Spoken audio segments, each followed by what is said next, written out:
शामिल स्टूडेंट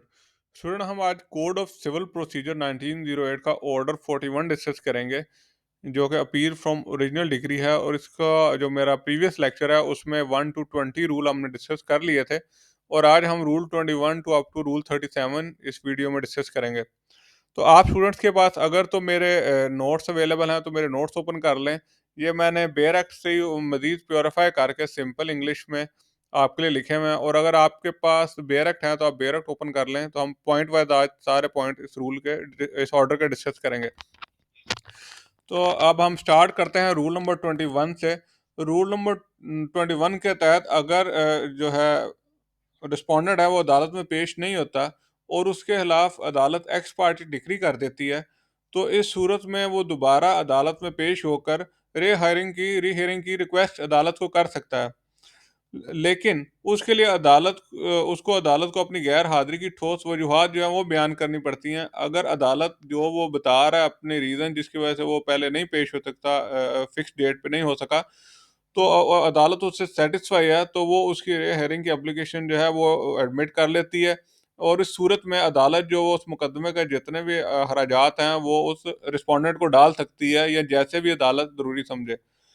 तो अब हम रूल नंबर 22 के सब रूल नंबर 1 पे आते हैं।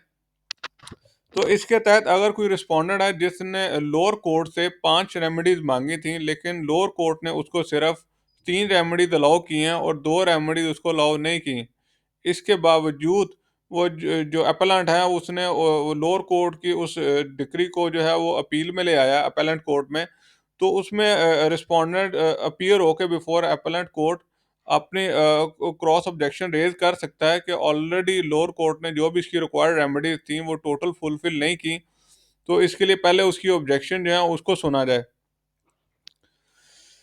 लेकिन इस सूरत में आपको मैं एक चीज़ वादा कर दूं कि अगर जो भी रिस्पोंडेंट है उसको क्रॉस ऑब्जेक्शन है अपील के ऊपर, तो उसको जब से वो अपील सेट हुई है उस डेट से 1 मंथ के अंदर अंदर वो ऑब्जेक्शन रेज करनी होती हैं। अगर वो 1 मंथ का पीरियड उसका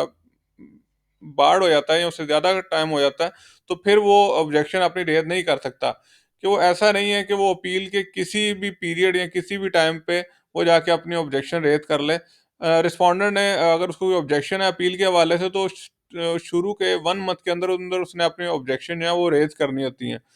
रूल नंबर 22 के सब रूल 2 की बात करें, और उसके हवाले से अगर जो उसने रिस्पोंडेंट ने क्रॉस ऑब्जेक्शन जो है वो रेज किए हैं और अदालत उसी उससे सेटिस्फाई है, वो समझती है कि इसके साथ इंसाफ नहीं किया गया लोअर कोर्ट में, तो वो रिस्पोंडेंट को कह सकती है कि जो भी ऑब्जेक्शन है वो मेमोरेंडम की शक्ल में और पॉइंट वाइज बना के अदालत में जमा करवाए। तो रूल नंबर 22 के सब रूल 3 के तहत ऑब्जेक्शन मंजूर होने पे अदालत उसकी जो भी उसने ऑब्जेक्शन ली हैं वो उससे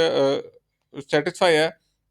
तो उस सूरत में अदालत जो एपेलेंट है और जो उसका वकील है उसको नोटिस भिजवाएगी, और इस नोटिस सर्व करने में जितने भी एक्सपेंसेस आएंगे वो रिस्पोंडेंट जो है वो बेयर करेगा। अब रूल नंबर 22 का सब रूल 4 की बात करें, तो इसके तहत रिस्पोंडेंट ने मेमोरेंडम ऑफ ऑब्जेक्शन जो अदालत में जमा करवा दी हैं, लेकिन किसी भी वजह से वो जो ओरिजिनल अपील जो है एपेलेंट की वो खारिज हो जाती है या वो एपेलेंट उसको विड्रॉ कर लेता है, तो उस सूरत में ये जो भी इसने मेमोरेंडम ऑफ ऑब्जेक्शन जो रेज किए हैं वो जो है वो डिसमिस नहीं होंगे। अदालत के इदारा इख्तियार में है कि जो भी उसने मेमोरेंडम ऑफ ऑब्जेक्शन रेज किए हैं वो उसको सुन सकती है। आगे रूल नंबर 23 की बात करें, तो रूल नंबर 23 के मुताबिक जो अपलेंट कोर्ट होती है वो उसको अगर वो समाअत के दौरान ये समझती है कि मातहत अदालत ने जिसके हुक्म के खिलाफ वो अपलेंट कोर्ट में अपील फाइल की हुई है अपलेंट ने, उसने कानूनी तकाजे जो हैं वो पूरे नहीं किए और जो भी एविडेंस जो है वो लोअर कोर्ट में दी गई थी उसने उसको प्रॉपरली रिकॉर्ड नहीं किया, तो उस सूरत में भी अपीलेंट कोर्ट के पास ये पावर होती है कि वो जो केस है वो रिमांड कर सकती है,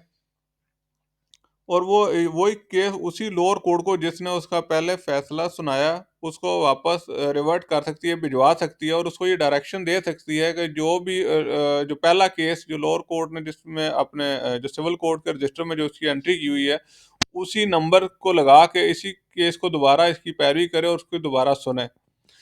तो अब हम रूल नंबर 24 पे आते हैं। रूल नंबर 24 के तहत अपील में अगर शहादतें मुकम्मल हैं और दुरुस्त हैं और अपीलेंट कोर्ट ये समझती है कि इसके साथ दरीना इंसाफ नहीं किया गया, तो उस सूरत में जो है अदालत उन्हीं शवाहिद की बिना पर अपना फैसला जो है वो सुना सकती है। अब हम नेक्स्ट जो रूल 25 पे आएंगे, जो है अपीलेंट कोर्ट में frame issue and refer for trial. तो इसके मुताबिक रूल नंबर 25 के तहत अगर अपीलेंट कोर्ट के पास अपील आती है और उसको ये हकायक वादे हो जाते हैं कि मातहत अदालत ने जो फैसला उसने किया, जिसके फैसले के खिलाफ अपील की गई है, उसने ट्रायल के दौरान जो है वो सही इशू जो है इशू प्रॉपरली फ्रेम नहीं किया या क्वेश्चन ऑफ फैक्ट को सही डिटरमिन नहीं किया, तो इस सूरत वो या फिर उसने जो भी लोअर कोर्ट है उसने मेरिट की बेस पे अपना फैसला नहीं दिया, तो अपीलेंट कोर्ट जो है वो दोबारा ना इशू फ्रेम करने के लिए केस वापस मातहत अदालत को भेज सकती है कि वो दोबारा केस का ट्रायल करे और इसमें दोबारा शहादतें जो हैं वो इकट्ठी करे और उनको रिकॉर्ड करे, और मातहत अदालत को एक टाइम देगी कि उस टाइम के अंदर अंदर उसने ये सारी अपनी एक्सरसाइज कंप्लीट करके और ये अपनी जो भी उसकी फाइंडिंग है वो अपीलेंट कोर्ट को सबमिट करवाए। स्टूडेंट, अब हम रूल 26 डिस्कस करेंगे। तो रूल 26 के सब रूल 1 के तहत मातहत अदालत जो है वो दोबारा शहादतें रिकॉर्ड करेगी और मुकर्रर तारीख के अंदर अंदर वापस अपीलेंट कोर्ट को भिजवाएगी। इसके रूल 26 के सब रूल 2 के तहत जो मेमोरेंडम को पेश करने के लिए मुकर्रर मुद्दत के ख़त्म होने के बाद अपीलेंट कोर्ट जो है वो अपील का फैसला करेगी। तो इसको मैं अगर आपके लिए मज़ीद सिंप्लीफाई करूं कि अगर अपीलेंट कोर्ट ने ट्रायल के लिए केस जो है वो रिमांड किया हुआ लोअर कोर्ट को, तो जब तक लोअर कोर्ट को जो उसने पीरियड दिया, जिस पीरियड के अंदर लोअर कोर्ट ने अपना रिप्लाई सबमिट करना है, वो अपीलेंट कोर्ट उस पीरियड का वेट करेगी। वो अपना फैसला तब तक नहीं सुनाएगी जब तक कि वो लोअर कोर्ट अपना जो भी रिप्लाई है वो अपीलेंट कोर्ट को सबमिट नहीं करवा देती। रूल नंबर 27 जो है, जो कि है प्रोडक्शन ऑफ एडिशनल एविडेंस के हवाले से, तो इसके सब रूल 1 के तहत फ्रीकैन जो है वो अपीलेंट कोर्ट को इजाफी सबूत जो है वो तहरीरी या ज़बानी तौर पे जमा करवा सकते हैं, लेकिन ये इसके जो ग्राउंड हैं जिन रीज़न में वो सबमिट करवाएंगे, उसमें रीज़न 1 ये कि अगर मातहत अदालत है उसने जिसके फैसले के खिलाफ अपील की गई हो उसने उन सबूतों को लेने से इनकार कर दिया हो, या अपीलेंट कोर्ट ज़रूरी समझे तो केस के हवाले से दस्तावेजात ले सकती है मजीद, या मजीद गवाहों को तलब कर सकती है जो अदालती फैसले में मावन साबित हों। तो रूल 27 के सब रूल 2 की बात करें तो इसके तहत अगर अपीलेंट कोर्ट कोई इजाफी शर्तें रिकॉर्ड करती है तो उसे उसकी वजह भी बयान करनी होगी कि वो ये जो एडिशनल एविडेंस ले रही है वो क्यों रिकॉर्ड कर रही है। रूल नंबर 28 की बात करें तो इसके तहत इजाफी सबूत रिकॉर्ड करने के हवाले से अगर अपीलेंट कोर्ट चाहे तो वो खुद भी इजाफी शहादतें रिकॉर्ड कर सकती है, या मातहत अदालत जिसके हुक्म के खिलाफ अपील की गई हो उसे भी इजाफी शहादतें रिकॉर्ड करने का हुक्म दे सकती है, और वो मातहत अदालत को ये भी हुक्म दे सकती है कि वो शहादतें रिकॉर्ड करके केस वापस अपीलेंट कोर्ट को भिजवाए। रूल नंबर 29 है point to be defined and recorded. तो रूल 29 के तहत जब इजाफी सबूतों की हदायत की गई है अपीलेंट कोर्ट की तरफ से, तो उसे उनकी नकात की वजाहत करनी होगी कि वो क्यों हदायत जारी कर रही है एडिशनल एविडेंस के रिकॉर्ड के लिए। रूल 30 की बात करें तो इसके तहत अपीलेंट कोर्ट जो है वो दोनों फरीकों को सुनने के बाद उसी तारीख पे अपने केस का फैसला सुनाएगी, यहाँ भी जो भी मुकर्रर तारीख जो कि अपीलेंट कोर्ट सेट करेगी उस डेट को ओपन कोर्ट में अपना फैसला सुनाएगी। रूल नंबर 31 की बात करें तो इसके तहत अपीलेंट कोर्ट जो है वो अपने फैसले के बुनियादी निकात जो हैं उसकी वजूहात और मुकम्मल फैसला तहरीर करेगी, और अगर अपील जो है वो अपीलेंट कोर्ट खारिज करती है तो खारिज करने की सूरत में भी वो अपने फैसले में उसकी सारी रीज़न बयान करेगी कि वो किन वजूहात की बना पे अपील खारिज की गई है। रूल नंबर 32 व्हाट जजमेंट में डायरेक्ट। तो इस रूल नंबर 32 के हवाले से जो अपीलेंट कोर्ट है वो मातहत अदालत के फैसले को बरकरार रख सकती है